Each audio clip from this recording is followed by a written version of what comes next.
রব বলছে তোমরা দ্রুত গতিতে চলে তোমাদের রবের দিকে আসো, তোমাদের রবের ক্ষমার দিকে আসো এবং জান্নাতের দিকে আসো, যার বিস্তৃতি আসমান এবং জমিনের মতো। বেতুয়ার মানুষ, রব তোমাকে ডাকছে, যাবে রবের দিকে যাবে। যেমনটা একজন নবী বলেছিল, ইন্নী যাহিবু ইলা রাব্বি সায়াহদিন, ইন্নী যাহিবু ইলা রাব্বি। একজন নবী বলেছিল, আমি যাচ্ছি আমার রবের দিকে, সায়াহদিন, তিনি আমাকে হিদায়াত দিবে। তুমি কি রবের দিকে যাবে? তাহলে শোনো, রব তোমাকে ডাকছে রবের ক্ষমার জান্নাতের দিকে, যার প্রশস্ততা আসমান ও জমিনের মতো। উইদ্দাত লিল মুত্তাকিন, যা রব আল্লাহ ভীরু, যারা আল্লাহকে ভয় পায় তাদের জন্য রেখেছে। বেতুয়ার মানুষ, ভয় পাওয়ার কিছু নেই, যা হয়েছে হয়েছে, এখান থেকে ক্ষমা চাও। তোমার অপরাধ যাই হোক, তোমার রব অক্ষম নন তোমাকে ক্ষমা করতে, তোমার রব কঠোর নয়। তিনি বলছেন, কুল ইয়া ইবাদিয়াল্লাযীনা আসরাফু আলা আনফুসিহিম লা তাকনাতু মির রাহমাতিল্লাহ। মুহাম্মদ সাল্লাল্লাহু আলাইহি ওয়াসাল্লাম বলুন, হে আমার বান্দাগণ, তোমরা যারা নিজেদের উপর জুলুম করেছো, বিদেশে গিয়ে নষ্টামি করেছো, দেশে নষ্টামি করেছো, ক্ষমতা, টাকা পয়সা, আবির্ভাব অথবা নিম্ন শ্রেণীর লুকিয়ে, মানে যার যেভাবে যতটুকু সুযোগ আছে অন্যায় করার করেছো। এবার এটা হতে পারে যে কোনো ক্যাটাগরির মানুষ, সবাই কিন্তু অপরাধের সুযোগ পায়। এমন নয় যে ক্ষমতা হলেই অপরাধ করে, অধিকাংশ মানুষ তো ক্ষমতার বাইরেই অপরাধ করে। ক্ষমতায় কয়জন মানুষ থাকে? আপনাকে কর্তৃত্ব করে কয়জনে? আপনি নিজেই তো অপরাধী। ইয়াবা আপনি ঢুকান, মদ আপনার চাহিদা, জেনা পতিতালয় আপনার চাহিদা, ঘুষ আপনার চাহিদা। আপনার এখন ট্রেনের টিকিট লাগবে, আপনার মামা আছে, সালাম আলাইকুম, টিকিট, এখন আপনার টিকিট লাগবে। আপনি তো অথচ বৃদ্ধ মহিলা দাঁড়িয়ে আছে লাইনে, আপনার মামার ফোন দিয়ে আপনার টিকিট নিয়ে নিয়েছেন। এতে ক্ষমতা কি করবে? তো আপনি নিজেই অপরাধ করেছেন। আল্লাহ আমাদেরকে ক্ষমা করুন। বুঝতে পারছি না পারিনি হালকা করে? শোনো বেতুয়ার মানুষ, রব বলছে, হে মানুষ, তোমরা যারা নিজেদের উপর জুলুম করেছো, তোমরা হতাশ হয়ো না রবের দয়া থেকে। ইন্নাল্লাহা ইয়াগফিরুয যুনুব, আল্লাহ ক্ষমা করে দেবে তোমাদের অপরাধ। কয়টা অপরাধ? জামিআ, যত অপরাধ আছে। তবু কি ক্ষমা চাইবে না মানুষ? তবু কি মুয়াজ্জিনের ডাকে সাড়া দিবে না? তবু কি দাড়ি কাটার আগে চিন্তা করবে না? তবু কি তোমার প্যান্ট পাজামা পরার আগে কোথায় পড়ে আছে সেটা দেখবে না? তবু কি মানুষের উপরে জুলুম অত্যাচার করা থেকে বিরত হবে না? তবু কি পিতামাতার অবাধ্য হওয়া থেকে বিরত হবে না? তবু কি আল্লাহ দ্রোহিতায় মেতে ওঠা থেকে বিরত হবে না? তবু কি ধন সম্পদ এগুলোকেই প্রাধান্য দিয়ে যাবে? তোমার রব বলছে, ইন্নাল্লাহা ইয়াগফিরুয যুনুব, ক্ষমা চাও। কারা কারা আগামীকাল পর্যন্ত বাঁচবে? হাত তোলেন তো। আমি বাঁচবো কিনা আমি জানি না, আমি তুললাম না। কারা কারা আগামীকাল পর্যন্ত বাঁচবেন? তারা তারা হাত তোলেন তো। একজনও নেবে কি করে? আল্লাহ, আমি ভাবছি কেউ না কেউ তো থাকবে হয়তো, মানে তার কাছে একটা প্ল্যান আছে। 2030 মধ্যে কোম্পানিটা স্টাবলিশ হবে, বিয়েটা করবো, বিদেশ যাবো, ঘরটা হবে, রাস্তা হবে, অমুকের মেয়েকে প্রস্তাব দিলে রাজি হবে, অপেক্ষা করো, মানে একটা প্ল্যান আছে না। প্ল্যান করা হারাম কিছু না, করতেই পারে মানুষ, আল্লাহর উপর ভরসা করে, বৈধতা আছে। কিন্তু তুমি রবের এত দয়া থেকে বঞ্চিত হতে চাচ্ছ? মানুষ শোনো, আল্লাহকে ভয় করো। তিনি কে জানো? তিনি হচ্ছে ইয়াউমা তাকুনুস সামাউ কালমুহুল ওয়া তাকুনুল জিবালু কালইহিন ওয়া লা ইয়াসআলু হামীমুন হামীমা। যেদিন আকাশ হবে গলিত ধাতুর মতো, পাহাড় সমূহ হবে বিক্ষুব্ধ পতঙ্গের মতো, ওয়া লা ইয়াসআলু হামীমুন হামীমা। যেদিন কোন অন্তরঙ্গ বন্ধুর খোঁজ খবর নেবে না। ইউবাসসিরুনাহুম ইয়াওয়াদ্দুল মুজরিম, সেদিন তুমি দেখবে অপরাধীকে, লাউ ইফতাদি মিন আযাবি ইয়াউমিযিন বিবানি, মানুষ আল্লাহকে মুক্তিপণ হিসেবে দিতে চাইবে তার ছেলে মেয়েকে। ভয় কর সেদিনকে মানুষ। ও সাহিবাতিহি ওয়া আখি, যেদিন আকাশ গলিত ধাতুর মতো হবে, যেদিন বন্ধুর খোঁজ নেবে না, পাহাড় হবে ধুলিত পশমের মতো। সেদিন মানুষ আল্লাহকে বলবে, আল্লাহ এই আমার ছেলে সন্তানকে নিয়ে নেন, আমাকে মুক্ত করে দেন। বলবো সাহিবাতিহি ওয়া বানি, বউকে নেন, ছেলে মেয়েকে নেন, আমাকে ছাড়েন ইয়া আল্লাহ। দেখা যাচ্ছে আগুন, আকাশ গলিত ধাতু, আকাশটা গলে যাচ্ছে। হ্যাঁ, ইযা সামাউ ফাতারাত, আকাশটা ফেটে যাচ্ছে। ইযা শামসু কুওয়ারাত, বুঝেননি কথা?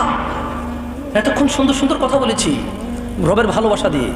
শুনুন, রব ভালোবাসার জন্য ডেকেছে। আপনি যদি রবের ডাকে সাড়া না দেন, আপনি ছাড়া পাবেন না। কারণ রব আপনার পিছনে আপনাকে বলেছে, আর আপনি যখন এটা শোনেননি, আপনি রবের দ্রোহিতা করেছেন, আর এটা রব সহ্য করবে না। তাই তিনি বলছে, শোনো, ওয়াসাহিবাতিহি ওয়া বানি, মানুষ তার স্ত্রী, ওয়াসাহিবাতি ওয়া আখি, তার স্ত্রী আর তার ভাইকে দিবে আল্লাহকে মুক্তিপণ হিসেবে। ওয়া ফাসিলাতিহি আল্লাতী তুই, বলবে ইয়া আল্লাহ, আমার পুরো খানদান আমাকে আশ্রয় দিত যখন আমি কোনো অপরাধ করতাম, পুরো খানদানকে নিয়ে জাহান্নামে ফালান, আমাকে ছাড়েন। বেচুয়ার মানুষ, মহিলা এবং পুরুষ ভয় করে সেই রবকে যিনি এত ক্ষমতাবান। খুযুহু ফাগুল্লু, যিনি বলবে এদেরকে নিয়ে যাও, সুম্মাল জাহিমা সাল্লু, এদেরকে শিকড় দিয়ে বেরি পরিয়ে দাও। যিনি এত ক্ষমতাবান, যার সামনে আপনি অপরাধী হয়ে গেলে এটাও বলবেন, ওয়ামান ফিল আরদি জামিআন সুম্মা ইউনজি, বলবেন ইয়া আল্লাহ, দুনিয়া আর দুনিয়াতে যা আছে এ সব কিছু নিয়ে যান, আমাকে মুক্ত করেন। জানেন রব কি বলবে? যে দয়ালু রবের কথা বলেছি, যিনি ডেকেছেন আপনাকে কোরআনের মাধ্যমে, যিনি বলেছেন ওয়াসারিউ ইলা মাগফিরাহ, তোমরা দ্রুত গতিতে ক্ষমার দিকে আসো। যিনি বলেছেন কুল ইয়া ইবাদিয়াল্লাযীনা আসরাফু আলা আনফুসিহিম লা তাকনাতু মির রাহমাতিল্লাহ, আপনাকে তিনি একটা সময় দিয়ে অবকাশ দিয়েছেন।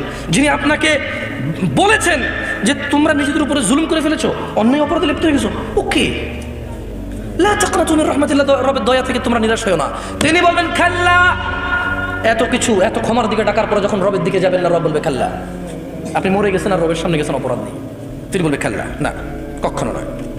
ইন্নাহা লাযা, এটা লেলিহান আগুন, নাযাআতান লিশ-শাওয়া, এটা মানুষের মাথার চামড়া খসে দেবে। তাদউ মান আদবারা ওয়া তাওয়াল্লা, এই জাহান্নাম ডাকবে প্রত্যেক ওই ব্যক্তিকে যে আল্লাহর দিকে দাওয়াত পেয়েও আল্লাহর দিকে ধাবিত হয়নি।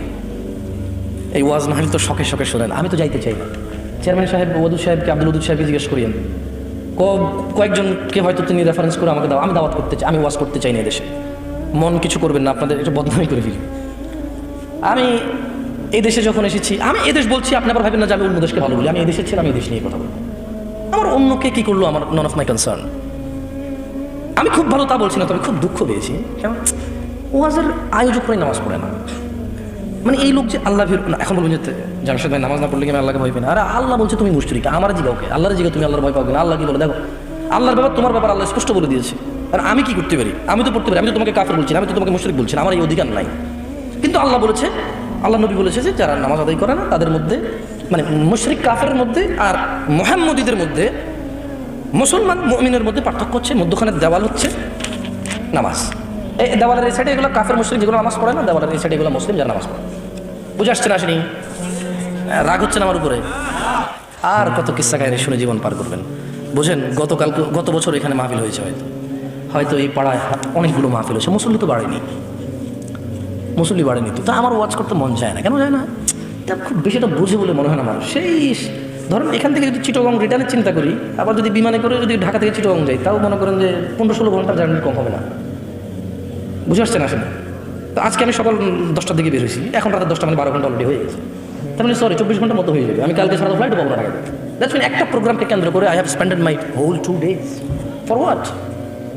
আমার কাছে কেন জানি মনে হয় যে এই দেশে ওয়াজ করা যদি, এটা যদি টাকা পয়সার একটা কাজ কারবার না হইতো, আমার মনে হয় না মানুষ আল্লাহকে এত ভালোবাসে 2 দিন বউ, পোলামাইয়া, যুবক, সুন্দরী বউ রাইখা ওয়াজে আসবে 1 ঘন্টা কথা বলার জন্য। না, কেউ থাকতে পারে। তবে আমি ইদানিং ওয়াজ করে আমার এরকম ফিল হচ্ছে যে কেমন হয় যদি টাকা পয়সা না দেয়। মানে আমি হুজুর না, আমি দায়ী না, দায়ী কে? আমি না। আপনাদেরকে জাহান্নাম ডাকবে ওই মানুষকে যে সত্য কথা শুনেছে কিন্তু এটাকে পরোয়া করেনি। এটা শুনেছে, বাস শুনেছে। আপনি দেখেন, আপনাকে আমি দাড়ি রাখতে বলি, আমারটা বলা উচিত না আমার মনে হয়। কারণ যে লোক শিরিক করে ওর কিসের দাড়ি, কিসের সালাত? এখানে আল্লাহ স্পষ্ট ভাষায় বলছে যে ইন্নাল্লাহা লা ইয়াগফিরু, আল্লাহ ক্ষমা করবে না আন ইউশরাকা বিহি, একজন লোকের দাড়ি কি, সালাত কি, যাকাত কি, হজ কি, সে যদি আল্লাহর সাথে শিরিক করে। তো ওই জন্য আমার মাথা কাজ করতেছিল না যে কীভাবে ওয়াজ মাহফিল করা। এখানে ওয়াজ করলে আপনাকে বলতে হবে আল্লাহর নবী গো, এইভাবে করলে আপনার ভালো লাগে। 3 ঘন্টা বসে ও একটা হুজুরে আনছে, কোন টাইমে যে 3 ঘন্টা চলে গেছে বুঝতে পারিনি। যদি এরকম হয় আপনার মাহফিলের আয়োজন, মনে রাখবেন অনেক টাকা পয়সা খরচ করে এই যে প্যান্ডেলে খরচ দিতে হবে, তা কিন্তু মসজিদের সম্পদ, মাদ্রাসার সম্পদ। আমাকেও দিবে কিছু না কিছু হয়তো। তা কিন্তু এই মসজিদ মাদ্রাসারই সম্পদ। এইটাকে কেন্দ্র করে মাহফিলটা আমার জীবনের একটা দিন বা দুটা দিন ব্যয় হয়েছে এই মাহফিলকে কেন্দ্র করে। আপনার জীবনের মাগরিব থেকে রাত 10টা 11টা পর্যন্ত ব্যয় হচ্ছে। এটাকে মূল্যবান করে তুলুন। মনে রাখবেন আপনার মৃত্যুর সময় একটা সেকেন্ড পাবেন না। কয়টা সেকেন্ড পাবেন না? তাহলে নিজের জীবনের গুরুত্ব দিন। মানুষ শুনো, যা করেছো করেছো বেতুয়ার মানুষ, মহিলা এবং পুরুষ, যত জায়গায় গিয়েছো মসজিদের দিকে ফিরে আসো, মসজিদের দিকে ফিরে আসো মানুষ। ওয়ান্নাল মাসাজিদা লিল্লাহি ফালা তাদউ মা আল্লাহি আহাদা, ওয়ান্নাল মাসাজিদা লিল্লাহ ফালা তাদউ মা আল্লাহি আহাদা। এটা আল্লাহর ঘর, মসজিদ আল্লাহর জন্য। এখানে আল্লাহ ব্যতীত অন্য কারো আর ইবাদত করা হবে না। এদিকে ফিরে আসো মানুষ। মানুষ তোমাকে আরেকটা কথা বলি, আমি আমার মাহফিল শেষ করবো ইনশাআল্লাহ, তবে তুমি শোনো, তোমার কাজে আসে কিনা বেতুয়ার মানুষ, তোমার রব কতটা দয়ালু, তোমার রব কতটা দয়ালু। অপরাধ নিয়ে চিন্তিত, তোমার অপরাধ নিয়ে তুমি লজ্জিত, মাশাআল্লাহ তোমার এই লজ্জা আল্লাহ পছন্দ করে। তোমার এই লজ্জা কে পছন্দ করে? তোমার এই চিন্তা কে পছন্দ করে? তোমার এই ব্যথা কে পছন্দ করে? তাই তোমার রব তোমাকে বলছে ইল্লা মান তাব, তবে যে কোনো অপরাধী হোক, তবে মান তাব, যে অপরাধকে ছেড়ে দিয়ে ভালো পথে চলে আসে, ফিরে আসে। তওবা মানে ফিরে আসে। তওবা মানে কি? আমাকে ওই দিন আমার খুব ঘনিষ্ঠ একজন মানুষ, উনি ড্রাইভ করছিল, আমি পাশে বসে ছিলাম, আমাকে বললো যে মতওয়া, সৌদি আরবে হুজুরদের, আমরা যেরকম হুজুর বলি ওর মতওয়া বলে আর কি। তো উনি আবার দুবাই ছিল, বলছে মতওয়া তওবা কীভাবে করবো? আমি খুব পেরেশান হয়ে গেছি যে তওবা কীভাবে করবে। তওবা মানে তো ফিরে আসা। ধরেন আপনি কোনো কাজে লিপ্ত আছেন, মানে যে কোনো কাজ যেটা অপরাধ, যেটা কি তওবা মানে কি বলে দেবো আপনাদের? আপনি কি শিখতে চান তওবা কীভাবে করে? খুব সহজ, কোনো হুজুর লাগবে না, কোনো কোরআন খতম লাগবে না, কোনো কাউকে দাওয়াত দেওয়া লাগবে না। দিন হতে হবে জরুরি নয়, রাত হতে হবে জরুরি নয়, নামাজের সময় হতে হবে জরুরি নয়, জরুরি নয় ওযু থাকতে হবে। তওবা এখন এখানে করা যায়। তওব মানে রিটার্ন। তওব মানে কি? রিটার্ন মানে ফিরে আসা। ধরেন একটা লোক জিনা করে, সে বলে যে না আস্তাগফিরুল্লাহ, আল্লাহ আমাকে ক্ষমা করুন, আমি আর জিনা করবো না। এই লোক তওবা করেছে। লোক কি করেছে? এরপরে সে যে তওবা করেছে এটা প্রমাণ হবে কিভাবে? সে যদি আর কোনোদিন আল্লাহকে ভয় করে জিনা না করে। বুঝে আসছে না? আসেনি? মদখোর বলে যে না আমি আর মদ খাবো না, কেন? আল্লাহ এটা অপছন্দ করে। তো এটা কিভাবে মানে তওবা বলে গণ্য হবে? যখন সে আর এই কাজ করবে না, যখন সে আর এই কাজ। তো শোনো, তোমার রব তোমাকে বলছে ইল্লা মান তাব, তবে যে তওবা করে, ওয়া আমানা ওয়া আমিলা সলিহা, অপরাধ থেকে ফিরে এসে ভালো কাজ কর্ম করে, ফাউলাইকা ইউবাদদিরুল্লাহ, ইয়া আল্লাহ লা ইলাহা ইল্লা আনতা, লা ইলাহা ইল্লাল্লাহ। দেখেন কি রব পেয়েছেন। বেতুয়ার মহিলার পুরুষ, কোরআনটা পড়ো, দেখো কি পেয়েছো। কার থেকে দূরে?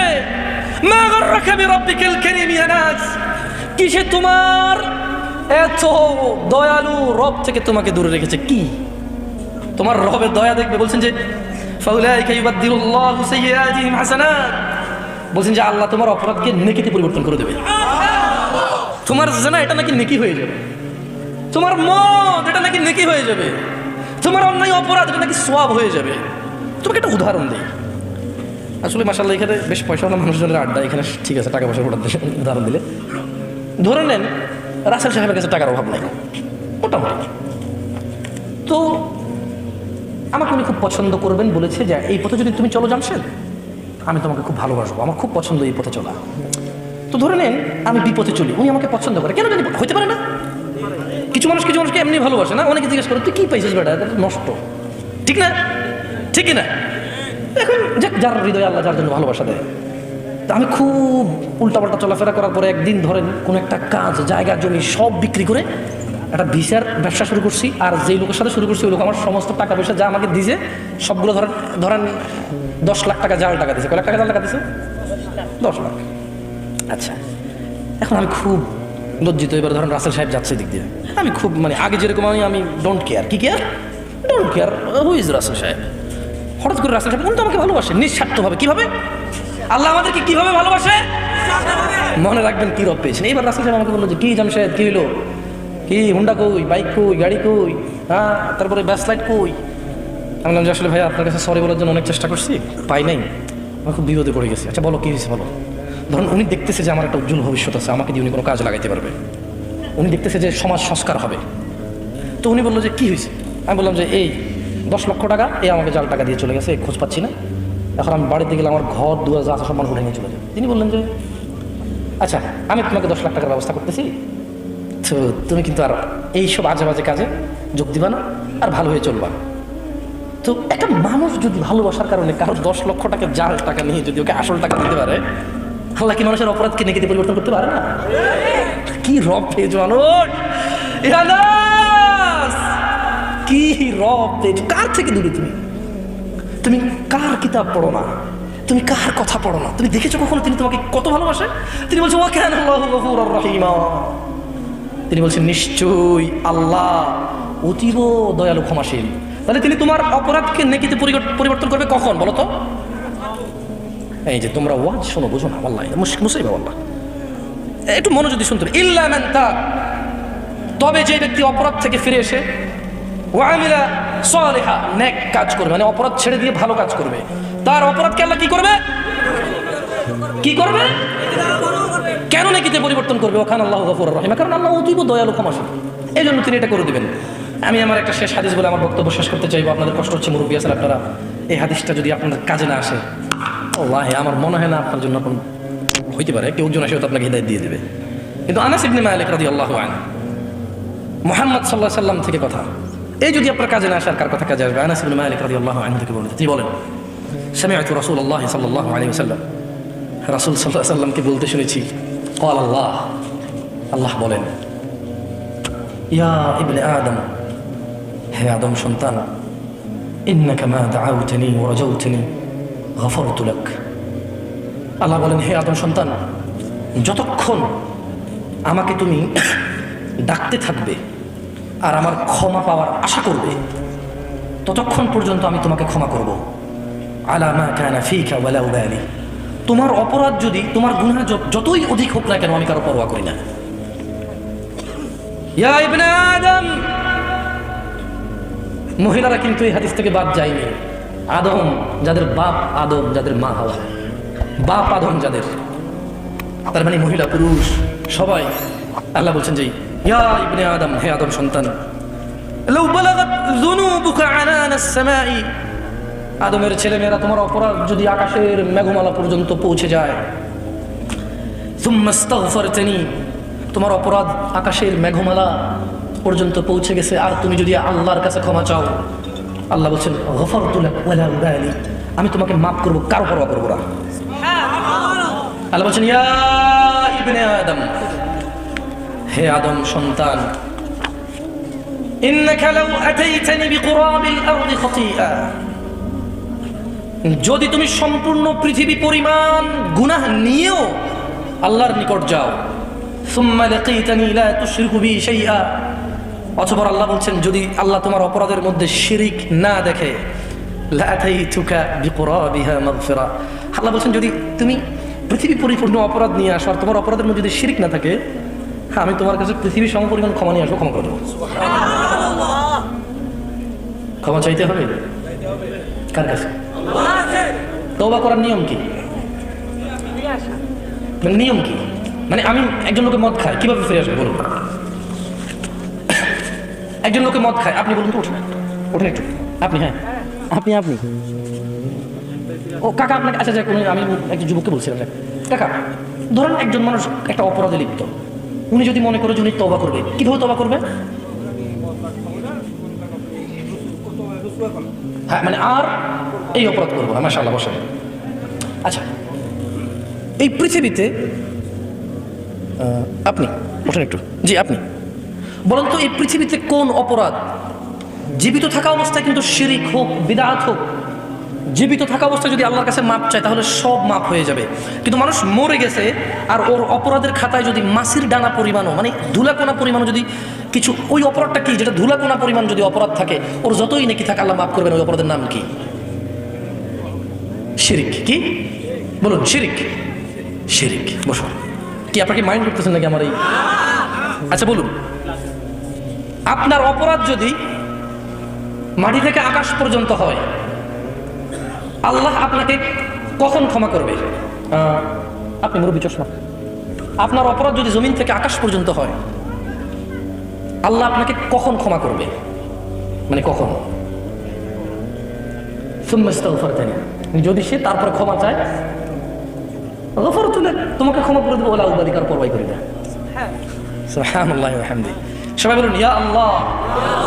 আকাশের মালিক, মানুষের দ্রষ্টা, মানুষের স্রষ্টা, মানুষ যার কাছে ফিরে যাবে, ইয়া আল্লাহ আমাকে সৃষ্টিকারী, আমার হিসেব নিকেশ রক্ষণাবেক্ষণকারী, আমাকে তুমি ক্ষমা করে দাও। ইয়া আল্লাহ যেদিন আমি বিপদে থাকবো, কোনো আশ্রয় থাকবে না, সেদিন আপনি আমাকে আশ্রয় দিন।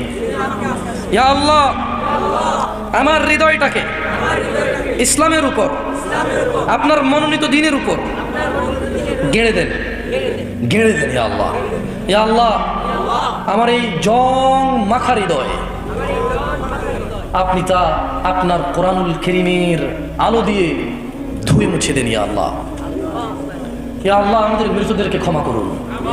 ইয়া আল্লাহ আমাদের জীবিতদেরকে হিদায়াত দিন।